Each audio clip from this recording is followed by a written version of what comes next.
Hello, je suis contente de te retrouver dans une nouvelle vidéo. Enfin, ça faisait un moment que j'avais pas fait de vidéo vu qu'il y a eu pas mal de choses ces derniers temps qui ont fait que je n'avais pas d'espace pour. Et là, j'avais très envie, je trouve que la saison s'y prête, de te présenter mes principaux carnets que j'utilise au quotidien pour m'organiser, pour journaler, avoir un espace d'écriture. Donc voilà, j'avais très envie de te les présenter parce que en fait, je suis une grande fan de carnets aussi. Je ne sais pas si c'est le cas pour toi, mais j'ai plein d'autres carnets. Ceux-là sont vraiment les principaux que j'utilise le plus et je m'étais dit que j'allais me concentrer sur ceux-là. Et aussi, te partager dans un second temps, toutes les chaînes YouTube qui m'inspirent pour, justement, évoluer avec mes carnets, aller un peu plus loin, introspecter, avoir de l'inspiration tout simplement, par rapport à ce qui est, possible de faire. Donc voilà, et beh, écoute, sans plus tarder, nous allons, commencer cette présentation de ces différents carnets. J'ai choisi une vue, de haut pour que tu puisses bien voir, les carnets, même s'il y a des choses, je ne pourrais pas tout te montrer, vu qu'il y a des choses, c'est personnel, hein, tout simplement. Pour autant, un peu te montrer comment c'est configuré, c'est surtout ça qui est important pour moi. Voilà, allez, c'est parti.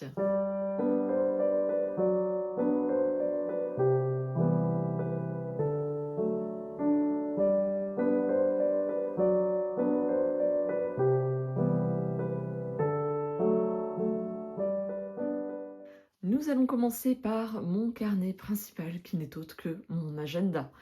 Mon agenda, c'est un My Agenda, une petite entreprise française que j'apprécie beaucoup. Ça fait déjà plusieurs années que, j'achète leur agenda, pour de janvier à décembre. Ils proposent aussi, de septembre à je sais plus quelle date, juin ou, non jusqu'à août, pardon. Et d'autres types de formats. Moi, en tout cas, c'est celui, que j'apprécie le plus, c'est celui-ci. J'aime pas quand il y a des spirales, hein, donc il est aussi proposé avec des spirales. Les couleurs changent. Chaque année, il peut y avoir un peu des différences, soit de texture ou, là aussi, comment c'est fait, derrière. Mais sinon, la trame intérieure est assez, on va dire, similaire d'une année sur l'autre, même si, il peut y avoir des petits réajustements. Tu peux venir, personnaliser, je sais plus si c'était le cas avant, mais en tout cas là j'ai vu qu'on pouvait personnaliser l'élastique, en plus de choisir une couleur. J'ai pas encore acheté celui de 2026, ce qui ne saurait tarder et voilà pour, là en 2025 je l'ai un peu personnalisé avec, cet autocollant, d'un illustrateur, que, j'apprécie. Et donc à l'intérieur, en fait, tu viens retrouver, les, 12 mois de l'année et il y a toute une partie, la première partie, c'est vraiment dédié à, ce que tu souhaites mettre en place cette année. Il y a aussi une partie, tableau de visualisation juste ici, budget que j'ai pas du tout utilisé, mais qui est possible. Il y a vraiment c'est des propositions, hein, de toute façon, qui, sont faites. À la fin, tu vas retrouver toute la partie notes et puis moi, je l'ai utilisé pour, mes lectures, pour pouvoir les répertorier, ici. Et sinon, pour te montrer sur un mois, type, on va voir, sur, le mois de décembre. Eh bien, ça se passe comme ça, c'est-à-dire que tu commences toujours par une double page, qui te permet, vraiment de, clarifier, tout ce que tes objectifs, un défi, si tu te lances un défi pour le mois, par exemple, ça peut être, un défi, journaling, ça peut être un défi sport, ça peut être un défi, je n'importe quoi, batch cooking, enfin voilà. Défi, boire de l'eau tous les jours, suffisamment. Tu as vraiment, le choix, tes objectifs, les anniversaires à fêter et puis là, tu peux mettre tes catégories. Moi, il y en a une que j'ai réservée à vraiment qu'est-ce que je fais pour prendre soin de moi? Vraiment faire attention que j'ai des espaces vraiment dédiés pour moi. Je trouve que c'est important et là, tous les événements, en fait, qui sont à venir, famille, vacances, je vais les mettre ici. Là, une to-do list, hein, des choses que, j'aimerais faire et là, ici, moi, je vais l'utiliser pour par rapport aux lectures que j'aimerais faire, les activités aussi que j'aimerais, au niveau du travail, quels sont les grands points que j'ai à mener durant le mois, et une partie vraiment tout ce qui est en lien avec mes formations, là pareil, les objectifs que j'ai pour mes formations.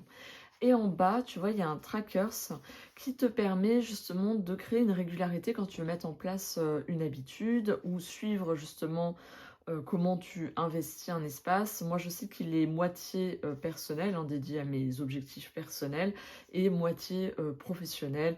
Et il y a aussi une partie plutôt orientée, on va dire, maison, ou du moins, voilà, ce que je souhaite en lien avec la maison ou la famille.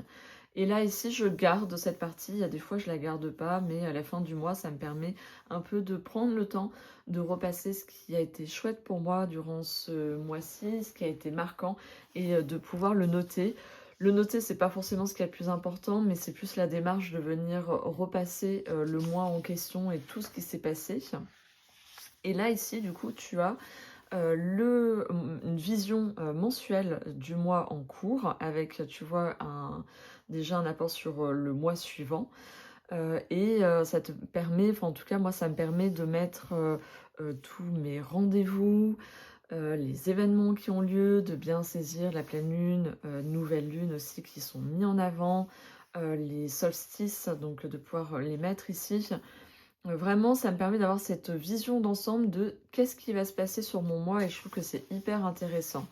Et ensuite, tu vois, chaque semaine, c'est comme ça que ça se passe. C'est-à-dire que tu as là où ça se situe dans le mois, chaque jour, c'est des colonnes, et donc ça me permet de voir en termes d'heures, pour placer mes rendez-vous ou les choses que je fais sur des horaires ou des plages horaires particulières. Là, ici, très souvent, je mets une gommette, et puis là, ici, tu as une citation qui est mise, et tu peux mettre un focus que tu as besoin d'avoir durant cette semaine. Je l'utilise pas forcément, ça dépend. Et des fois, ça va être la carte de la semaine que je vais venir mettre en avant. Et là, un peu la to-do list, si tu veux, de la semaine que j'aimerais atteindre d'ici le dimanche, tout simplement. Et c'est comme ça, voilà, pendant tout le mois que tu vas suivre de cette façon-là. Là, tu vois, du coup, ils te mettent un mensuel sur le mois de janvier. Et puis là, un peu déjà pouvoir commencer à noter sur quels vont être les grands moments de l'année 2026. Donc un peu avoir un espace en attendant d'avoir ton agenda suivant. Et puis là, c'est moi qui investis de cette façon-là, mais tu vois, il y a vraiment de quoi noter, utiliser différemment. À la fin, c'est pour tout ce qui est compte que j'ai pas utilisé. Là, je voulais mettre ma pile à lire, je n'ai jamais pris le temps de le faire, mais c'est pas grave. Il y a aussi expérience culturelle. Il y a vraiment une possibilité, tu vois, de venir investir, mais rien n'est obligatoire, bien évidemment.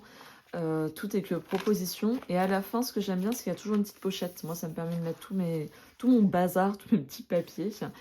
Et j'ai rajouté ça, c'est ce qu'ils proposent, c'est-à-dire c'est pas inclus dedans. Tu peux les acheter. Ça permet de, tu vois, de pouvoir aller plus facilement au mois concerné pour aller voir ce qui s'est passé. Et puis au début, voilà, je mets aussi des trucs, vraiment j'investis ce carnet à fond, je vais le décorer. Tu peux aussi, tu vois, moi je le fais pas, mais tu vois, il y a une partie un peu avec des coloriages. Donc tu peux venir colorier. Ça peut être un moment de méditation et tout, avec différents illustrateurs, illustratrices qui sont proposés chaque mois. Donc c'est très sympa. Et je pense que ça doit faire bien 4 ans que je l'utilise. Donc vraiment, si tu cherches un agenda assez complet qui soit proche un peu du bullet journal, je te recommande celui-ci. J'avais déjà fait le bullet journal, mais j'ai pas le temps en fait à consacrer autant. Et là, ça me permet de personnaliser tout en ayant déjà les bases de poser, tout simplement. Voilà pour ce qui est de mon agenda. La deuxième chose en lien avec mon agenda, c'est-à-dire je l'utilise pas tous les jours, mais des fois je vais utiliser ce bloc qui est, comme c'est écrit dessus, une to-do. C'est-à-dire que ça te permet de faire ta to-do de la journée et tout ce que tu as besoin de faire. C'est-à-dire que des fois je ne peux pas tout répertorier dans mon agenda sur la journée, et je sens que des fois j'ai besoin d'être commencer, de comment dire? De poser les jalons et de savoir où est-ce que je vais, parce qu'il y a des choses que je veux absolument faire et je sens que, je peux vite m'éparpiller et à ce moment-là, ça vient me centrer. En tout cas, c'est comme ça que je le vois pour moi. Ça, celui-ci vient de chez Action, mais je suis sûre que tu en trouves ailleurs.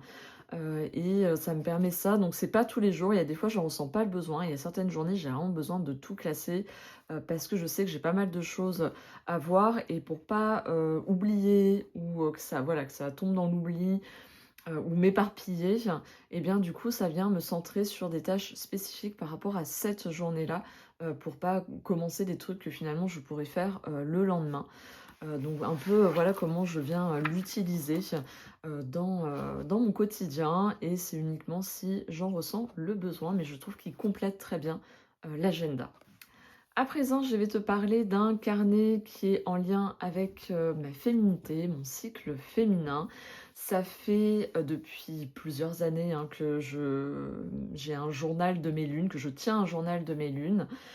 Plus ou moins régulièrement, c'est-à-dire qu'il y a des moments, ça peut m'arriver de stopper et de plus du tout, le faire pendant 1, 2 mois, et c'est OK avec ça. Je me force jamais, hein. Je suis vraiment dans je suis, ce qui est juste pour moi et si tu veux, je vais venir, utiliser, ça que j'ai photocopié du journal de Béline de Sophie Sapin. Qui te propose tout un truc et vu que moi je l'ai fini et que j'allais pas en racheter un, je m'étais dit que j'allais juste photocopier ça, vu que j'ai compris le principe, ça y est, je me le suis approprié. Et ça me permet, si tu veux, chaque jour de noter la date, là au niveau du cycle lunaire où on en est, là bah, vraiment mon niveau de forme physique, si j'ai des douleurs ou pas, si je suis plutôt orientée, on va dire tournée vers l'extérieur ou plutôt vers mon intériorité, mon état émotionnel dominant de la journée et puis je vais pouvoir mettre aussi si j'ai rêvé, si j'ai mes menstruations, quel est mon flux, s'il y a certaines activités, qui pour moi sont importantes, je vais les répertorier aussi par un code couleur que j'ai, choisi et je vais remettre dessus et à côté, en fait, je vais vraiment prendre le temps, de d'écrire chaque jour, ben, un peu les grandes lignes, c'est-à-dire, de développer un peu plus ce que j'ai pu mettre sur la roue. Je vais voir si je peux t'en montrer une, du moins pour te donner un exemple où elle est complète parce que il y a des périodes de la roue où il y a rien. Genre, là, tu vois, là, ici, j'ai plus qu'une partie et là, j'ai lâché prise. Là, par exemple, tu vois, elle est complète, hein. C'est-à-dire que j'ai tout mis et à côté, je vais venir mettre tout ce qui concerne tous les événements aussi importants qui se sont passés durant mon cycle, qui peuvent du coup avoir un impact sur mon cycle. Je vais aussi le noter. Et, et à la fin de mon cycle, je vais venir répertorier vraiment les grands événements qu'il y a pu y avoir et qui ont marqué mon cycle pour une sorte de synthèse, de résumé. Donc en général, je le remplis le matin, c'est-à-dire je repasse un peu dans ma tête ma journée de la veille et je vais remplir ce qui s'est passé dans la roue. Et le matin, je vais mettre un peu déjà mon état d'être, mais aussi compléter la journée de la veille s'il y a d'autres choses qui pour moi ont du sens à être répertoriées ici. Et si tu veux, ça me permet d'avoir un suivi et d'avoir un repère où bah, c'est un carnet, donc c'est, je veux dire, plus, je trouve, comment dire? Fiable, hein, voilà, chercher le mot. C'est plus fiable qu'une application qui, voilà, pour X raisons, pourrait ne plus exister, donc tu perds toutes tes données. C'est pour ça que je préfère, d'ailleurs un journal sur lequel, il est facile pour moi d'y revenir, de pouvoir, revenir voir ce qui s'est passé, de pouvoir noter quelle est la dominance au niveau de mon cycle, en fonction des saisons aussi. Donc ça c'est vraiment une mémoire, quelque part de mon corps, de mon énergie, de mon corps émotionnel, de mon corps physique, de mon corps énergétique aussi, qui est, noté dessus. Là, c'est un carnet, qui vient de chez Action. Là aussi, c'est vrai que je trouve que c'est un endroit qui voilà, si tu as pas envie de mettre trop, je veux dire d'argent dedans et ben, ce type de magasin, du moins, est très bien pour ça. Sinon tu peux il y a aussi, je pense à Emma et aux sœurs là, je cherche, le titre, enfin, peut-être que tu vois de quoi je parle et sinon tu peux vraiment t'offrir des beaux carnets, des papeteries si tu as envie de quelque chose de plus, de plus unique, j'ai envie de dire, peut-être de plus beau, mais voilà, j'avais en même temps envie de te montrer que ça peut être simple aussi et qu'il n'y a pas besoin forcément de mettre beaucoup d'argent, dans la pratique, des carnets.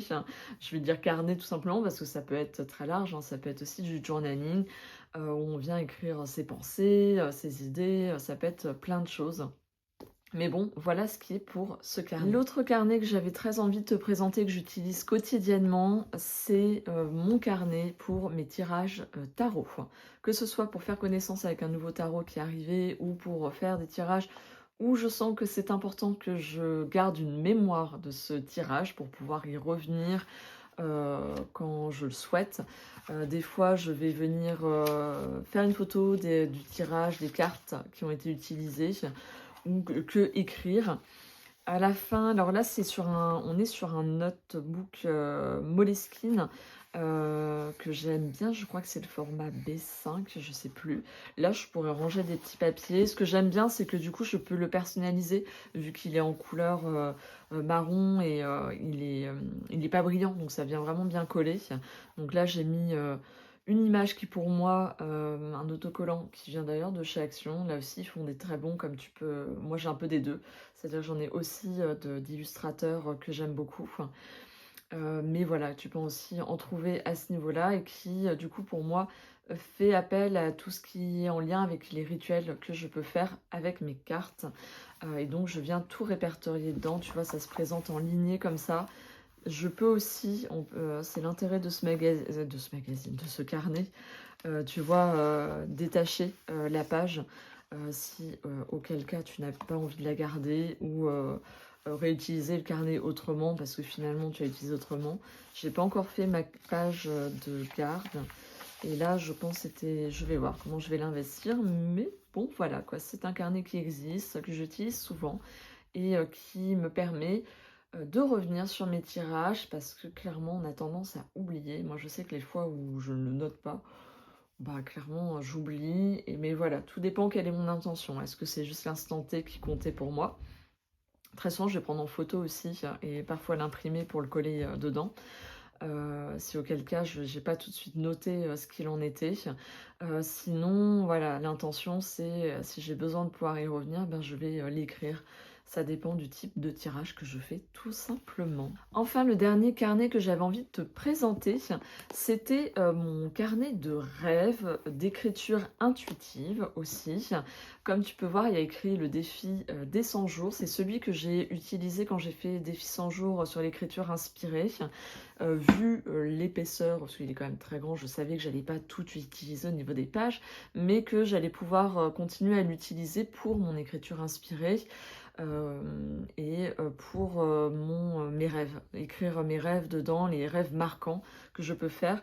C'est un Nunchturn 1900, non? Oui, 1917. Là, ça vient de la boutique de Lilou Massé. Je l'avais pris là-bas, mais sinon, t'en trouves. Tu vas à Cultura, il y a toutes les couleurs. Ils sont pas donnés, ils sont un peu chers, mais je les trouve très bien parce ils ont la particularité d'être numérotés. Tu peux mettre la date, il y a toujours une pochette, tu as une double languette. J'ai même des étiquettes, si je voulais, je pourrais noter ce que c'est comme type de journal. Là, j'ai mis là. Là, tu peux mettre aussi les pages et répertorier les sujets si tu le souhaites, vu que tu as du coup c'est numéroté. Et voilà, c'est un carnet qu'il y a à côté de ma table de chevet en général. Que comme ça, quand je me réveille, s'il y a eu un rêve marquant, je le note ici. Alors ça a du sens, pas toujours, parce que des fois, sur l'instant T, je n'y pense pas, et c'est quand je suis en train de faire ma routine matinale d'étirement de yoga, de tirage de cartes, où je me souviens, ou quand je remplis mon journal de lune, que j'ai fait un rêve. Et c'est plus à ce moment-là que je pourrais l'écrire. Donc je sais pas si je vais pas le remettre dans mon bureau à côté de mon journal de lune pour pouvoir écrire mes rêves. C'est peut-être plus là qu'est sa place par rapport à mes habitudes. Donc je pense que je vais faire ça. Mais je trouve que c'est intéressant d'avoir ça. Ça permet de laisser libre cours à sa pensée. Je sais que je pourrais l'utiliser aussi pour écrire, vider ma tête, tout simplement. comme on peut le faire le matin où on vient écrire et vraiment laisser libre cours pour déjà alléger la tête le matin avant de démarrer sa journée. Ça peut faire baisser du coup l'anxiété, c'est assez aussi intéressant quoi, comme exercice. Voilà, du coup, je t'ai présenté mes principaux carnets, vraiment ceux que j'utilise le plus. J'en ai d'autres que j'investis moins pour l'instant, ça dépend aussi, des périodes, mais je pense que j'avais vraiment envie de te montrer vraiment les principaux, quoi. Ceux qui m'aident dans mon organisation pour, suivre, mon émotion, mes tirages de cartes et mes rêves. Pour moi, c'est vraiment, l'essentiel à avoir et ça tient en 1, 2, 3, 4 carnets. Pour moi, ça serait vraiment, l'essentiel à avoir. Et j'avais très envie du coup, de te parler dans cette vidéo, de toutes les chaînes YouTube qui viennent nourrir mon inspiration, me donner des idées, comment je peux investir mes carnets. Voilà, j'adore ça en fait, j'adore regarder, les autres présenter leurs carnets, qu'est-ce qu'ils font dedans, comment ils viennent investir, quel type de carnet ils ont, quel type de crayon ils viennent utiliser. Voilà, toutes ces choses-là, je trouve, inspirant et ça vient, nourrir, ma pratique, ma propre pratique. Et donc j'ai, répertorié dans, un autre carnet qui est juste ici, qui est plus mon carnet professionnel, dans lequel, je viens noter, mes projets, mes vidéos YouTube, un peu, ce que je souhaite te dire. Et donc dedans, j'ai répertorié, les, chaînes dont je voulais te parler. La première, c'est celle de Mélodie, Miroir, donc je te mets, juste sur l'écran, sa chaîne et j'irai la répertorier dans le descriptif pour que tu puisses y aller. J'aime bien, la suivre. Alors elle va être plus orientée sur un art journal, du collage, de la peinture, du dessin et j'aime bien, ça aussi. En ce moment, elle est très coloriage, mais sinon tu as plein d'autres vidéos où, elle vient parler d'autres choses. Elle parle aussi un peu de tarot, son utilisation, comment elle vient, utiliser le tarot et j'aime bien du coup la suivre, donc je t'invite à aller voir ce qu'elle fait. Une autre chaîne que j'aime suivre, c'est Atelier d'Histoire. J'aime beaucoup, ce qu'elle fait aussi. Il y a aussi un mixte avec le tarot, donc j'aime bien. Elle partage aussi ce qu'elle fait dans ses carnets. Il y a un mixte entre, carnet, d'organisation, de gratitude, aussi, de juste, to-do list, voilà, c'est vraiment assez vaste, de dessin, de formation, donc c'est assez vaste tout ce qu'elle, partage et je trouve ça hyper intéressant et enfin, voilà, ça m'inspire et en même temps, ça vient nourrir ton envie, je trouve, d'aller plus loin avec, mes carnets. Une autre chaîne aussi que j'aime de temps en temps regarder, c'est les patouilles de Lucie parce qu'en fait, à chaque fois, elle te montre un carnet et elle vient faire en même temps, c'est-à-dire qu'elle te parle, tu la vois découper, coller, dessiner et je trouve que c'est des vidéos qui sont hyper apaisantes, pour ma part et qui donnent envie aussi, de pouvoir, faire toi-même tes bidouillages, tes collages et tout. Enfin, en tout cas, c'est ce qu'elle vient, ouvrir dans sa chaîne et ses partages. Chaîne suivante, ce sont, la chaîne de, Stéphanie, Incarnée à soi, où elle vient partager vraiment sa façon d'investir ses carnets, comment, elle vient les utiliser, te donner aussi des idées. C'est vraiment, le partage et voir comment est-ce que tu peux venir investir, comment, de quelle manière. C'est pour moi une source d'inspiration quand des fois tu sais plus trop quoi faire en fait, hein. Ça vient te donner, des idées, te redonner un nouveau souffle à travers, cette pratique-là. La dernière chose que je voulais te partager, c'était les live journaling de, Mystic Moon. Donc elle fait pas que ça, mais voilà, en ce moment, elle propose des live, journaling, c'est pas toutes les semaines, mais j'aime bien suivre, c'est-à-dire regarder alors je peux pas des fois être présente, en live, mais je regarde ses replays et je trouve ça, inspirant. C'est-à-dire qu'elle va te donner, ensemble, on va faire, sur une thématique, du journaling et elle va te donner comme ça une direction et tu vas pouvoir, suivre, ce qu'elle propose et après compléter, comme tu le souhaites. Mais en tout cas, je trouve que c'est voilà, pareil, c'est inspirant, ça te met en mouvement, ça te donne des idées que tu aurais pas forcément eu. Et en même temps, c'est orienté vraiment autour de la spiritualité, de la nature, de la sorcellerie, toutes ces choses-là, c'est en lien et donc aussi sur comment tu te projettes même tout simplement dans ton organisation, c'est pas forcément ça. Mais en tout cas, c'est très, nourrissant en termes d'inspiration. Et bien voilà, je t'ai tout dit, du moins tout ce que j'avais envie de te dire dans cette vidéo-là. Dis-moi si ça t'a plu, n'hésite pas à mettre un pouce en l'air pour soutenir ma chaîne et partage-moi en commentaire si toi aussi tu es, team carnet, c'est-à-dire que tu adores les carnets et que tu en as plusieurs sur différents sujets. N'hésite pas à me dire les thématiques, que tu as pu mettre ou du moins quels sont tes principaux carnets, l'agenda que tu utilises, s'il a une particularité ou s'il y en a un que tu aimes particulièrement et que tu reprends chaque année. Tout cela m'intéresse, je suis très curieuse et ça sera avec plaisir d'échanger avec toi. Et si c'est un sujet qui vraiment te plaît, eh bien, ça sera l'occasion pour moi de venir développer ce sujet-là des carnets et peut-être de te proposer un peu d'autres inspirations au niveau des carnets, du journaling, d'autres façons de venir utiliser ces carnets. Voilà, je te souhaite une belle source d'inspiration et je te dis à très bientôt pour d'autres vidéos chez Zen au féminin. Ciao ciao!